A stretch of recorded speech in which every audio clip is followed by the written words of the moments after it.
Hey there, Eric Francis here with a new episode of Planet Waves TV on the occasion of what the hell happened this past week.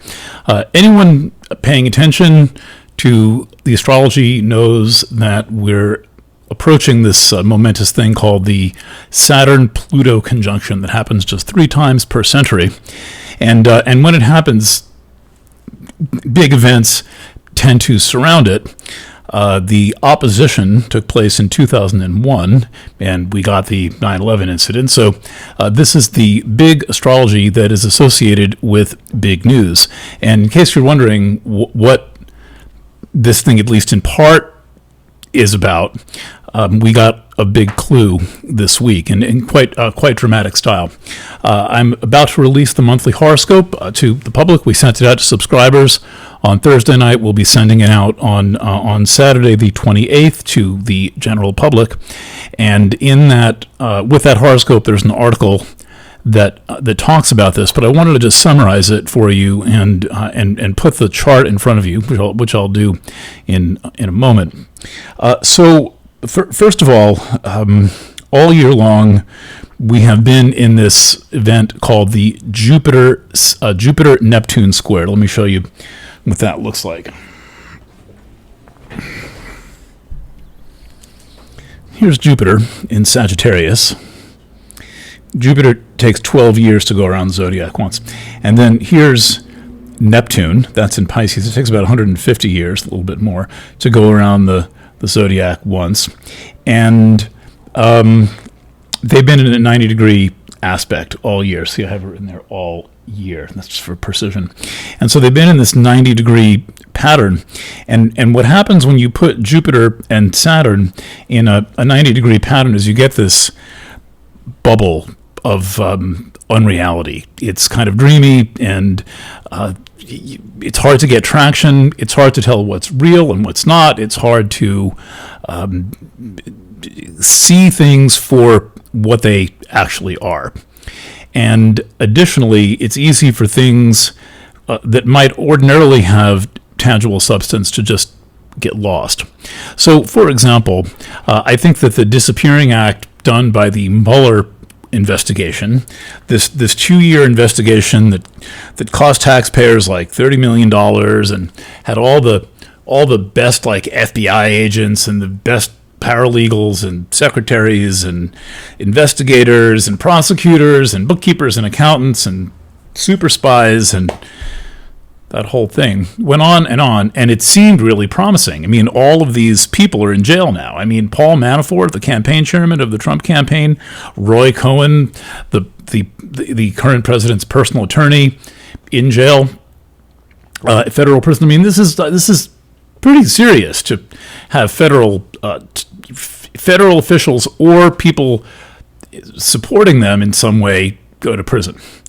And this is what happened thanks to the Mueller investigation. But we were all wondering, like, okay, we know that bad things happened during the 2016 election campaign. There was evidence left, right, and center that Russia was involved. There were hundreds of meetings between the campaign and the Russians, on and on and on. And then after like 22 months of research, Mueller puts the report out, and it contains all kinds of descriptions of all kinds of problems, all kinds of meddling by the Russians, the Trump campaign going to the Russians helping the Trump campaign asking for help. And then in book 2, it's a 2-book in volume 2, there are all these examples of the way in which Trump campaign officials and transition officials and then federal officials messed with the investigative process. That's called obstruction of justice. I mean, if you so much as in real life, if you so much as like talk to a cop when the cop is arresting someone, you can get arrested for what's called obstruction of governmental administration. Happened to me once. I had a girlfriend named Sabine we were out in California traveling, and she shoplifted a T-shirt. And I walked up to the cops and said, "Hey, what's going on? This person's a French national." And they put me in handcuffs for talking to a cop. I got out of it, but still, I was put in handcuffs. So in the real world, obstruction of government, obstruction of the investigative process is considered serious business. And book 2, which is like that thick, I've got it. I could have had it as a prop, and I would have just thumped on the table to show you how loud it is when you thump on the table with it. All of these examples of obstruction, gone. Poof. Like David Copperfield making an airplane disappear. How does he do that? So that was the Jupiter-Neptune square. You can make an airplane disappear. A 2-year investigation finding all kinds of problems can just be disappeared. So this went on. This transit went on between January and last week. It starts warming up in late December, and then it's cooking along, and it's exact in January, it's exact in June, and then on September 21st, it was exact for the third and last time. And that happened, and as that was happening, news of this other thing going on with Trump, actions taken while in office last July, suddenly becomes news. And it becomes news just as the Jupiter-Neptune square it actually goes beyond the 90-degree mark, and it's over, basically, from a mundane standpoint, and it's as if the bubble burst.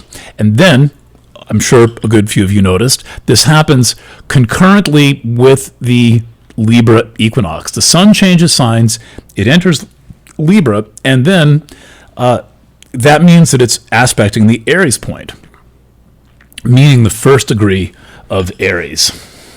Just to give you a little visual on that, the first degree of Aries is the Aries point. The first degree of Libra is still called the Aries point, even though it's in Libra. That's just to confuse the freshmen.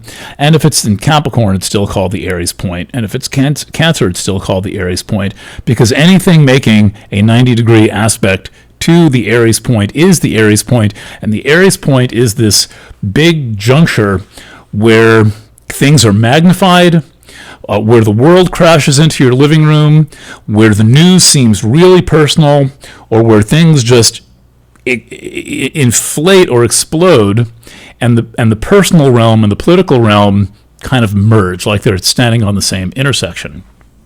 And so first the Jupiter-Neptune square ends. That's on I think the 20th or something, 21st or something. Then the sun enters Libra on the morning of the 23rd. That's early Monday morning. By Monday morning, all of a sudden, 40 more members of the House of Representatives are calling for Trump's impeachment. They couldn't move them with a cattle prod the week before.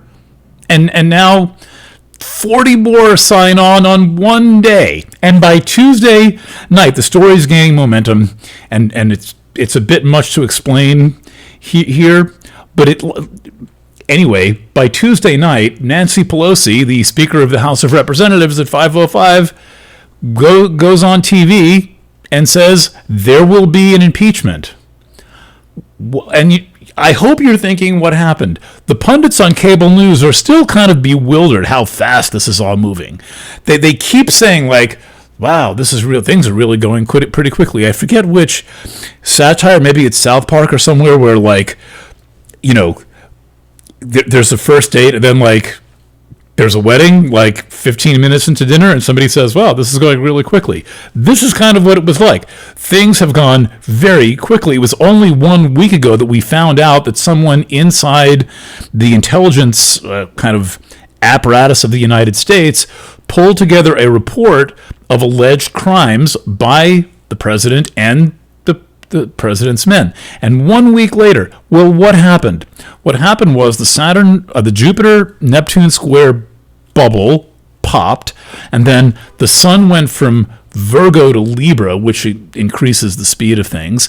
And then, with that out of the way, the Saturn-Pluto opposition became the thing that is in focus. And the Saturn-Pluto opposition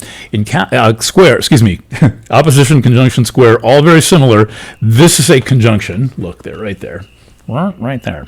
It's exactly on January 12th.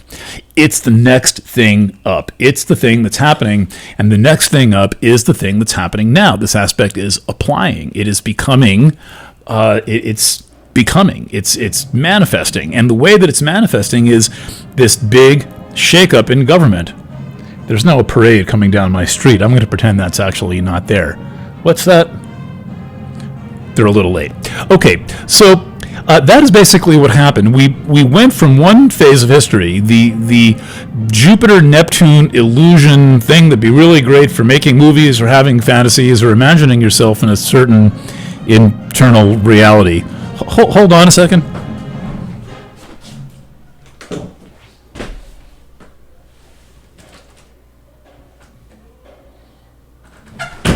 Wow, there's a bunch of very sexy girls out my window marching with flags. Okay, let's keep making this video. Okay, so we go from this like bubble-like reality where the Mueller report, this like 400-page thing, a catalog of crime, vanishes into thin air. That's a fucking loud parade. Okay, then suddenly reality is upon us, and that's the theme of the the Saturn-Pluto conjunction. Reality is upon us. Now, I'll have more to say about this on the forthcoming Planet Waves FM. That comes out Sunday night at 7 o'clock Eastern Time. I'll sit at this microphone and explain it a little more slowly. Not so worried about the conceptual 10-minute time limit on YouTube videos. And then I'll also explain the astrology in more detail and then break down exactly what it is that happened. Because it's easy to lose the kind of the thread of the inside baseball. It can seem very complicated. This is actually not that complicated. The president did something really stupid. He tried to use his official power to manipulate a foreign government to manipulate the 2020 election. No collusion. Nah. Just what happened on July 25th.